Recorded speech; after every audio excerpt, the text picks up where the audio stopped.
नमस्कार दोस्तों, राधे राधे। कैसे हैं आप सब लोग। आज जो मैं क्वेश्चंस आपके लिए लेकर आई हूँ बहुत ही इंपॉर्टेंट क्वेश्चंस है, तो प्लीज़ वीडियो को अंत तक देखें। चैनल को लाइक एंड सब्सक्राइब करना ना भूलें। जो कचरा आसानी से मिट्टी में मिलकर खत्म नहीं होता, उस कचरे से छुटकारा पाने का सबसे अच्छा तरीका क्या है? रिसाइकलिंग। D recycling. स्वास्थ्य देखभाल टीम का सबसे इम्पोर्टेंट सदस्य कौन है? स्वास्थ्य देखभाल टीम का सबसे महत्वपूर्ण सदस्य कौन है? इसका आंसर है ए नर्स। A nurse. निम्नलिखित में से क्या इन्फेक्शन के चक्र को तोड़ने में शामिल है? निम्नलिखित में से क्या इन्फेक्शन के चक्र को तोड़ने में शामिल है? ए सफाई, बी रोगाणुनाशक, सी जीवाणुनाशक या फिर डी उपयुक्त सभी। इसका आंसर है डी उपयुक्त सभी। ओजोन छेद के लिए कौन सा प्रदूषक जिम्मेदार है? ओजोन छेद के लिए कौन सा प्रदूषक रिस्पॉन्सिबल है? इसका आंसर है डी CFC। क्षय रोग यानी कि ट्यूबरक्लोसिस किसका एक उदाहरण है? ट्यूबरक्लोसिस यानी कि टीबी किसका एक उदाहरण है? इसका आंसर है बी अधिग्रहित विकार, एक्वायर्ड डिसऑर्डर। एक्वायर्ड का मतलब है यह बीमारी जन्म के बाद प्राप्त हुई है। निम्नलिखित में से कौन सा एक जल जनित रोग है? इसका आंसर है बी हैजा। बी हैजा। जल जनित का मतलब वाटर बोर्न डिसीज। काला धुआं स्मॉग क्या है? काला धुआं स्मॉग क्या है? इसका आंसर है बी धुएं और कोहरे का संयोजन। धुएं और कोहरे का संयोजन। इनमें से प्रकाश रासायनिक काले धुएं में स्मॉग में क्या होने की संभावना होती है? यानी कि स्मॉग में कौन सा तत्व पाया जाता है?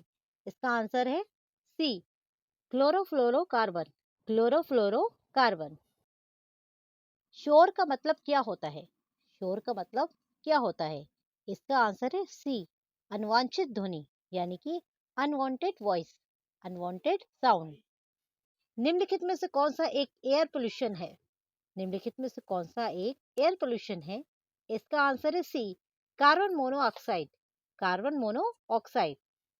निम्नलिखित में से कौन सा सांस लेने पर ऑक्सीजन की तुलना में रक्त हीमोग्लोबिन में अधिक तेजी से घुल जाता है? निम्नलिखित में से कौन सा तत्व सांस लेने पर ऑक्सीजन की तुलना में रक्त हीमोग्लोबिन में अधिक तेजी से घुल जाता है? इसका आंसर है B carbon monoxide. Carbon monoxide. Influenza A का प्रमुख इन्फेक्शन कितने अंतराल पर होता है? इन्फ्लुएंजा ए का प्रमुख इन्फेक्शन एपिडेमिक्स कितने अंतराल पर होता है? इसका आंसर है बी 2 से 3 साल। 2 से 3 साल। निम्नलिखित रोगों में से कौन सा रोग एक बार होने के बाद आजीवन प्रतिरक्षा देता है? इसका आंसर है ए मम्स। ए मम्स। गैसों के कौन सी जोड़ी के योगदान के कारण एसिड रेन तैयार होती है? गैसों की कौन सी जोड़ी के योगदान के कारण एसिड रेन तैयार होती है? इसका आंसर है डी कार्बन डाइऑक्साइड और सल्फर डाइऑक्साइड। मीजल्स के साथ इन्फेक्शन में सब एक्यूट स्क्लेरोसिंग पेनएन्सेफेलाइटिस हो सकता है।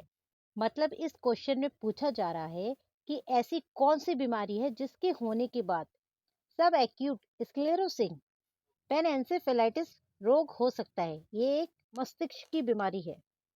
इसका आंसर है ए मीजल्स। आशा करती हूँ जो मैंने आज आपको क्वेश्चंस बताए हैं आपके काम आएंगे, आने वाले पेपरों के लिए यूजफुल साबित होंगे। तो प्लीज वीडियो को लाइक शेयर सब्सक्राइब करना ना भूलें। Thank you.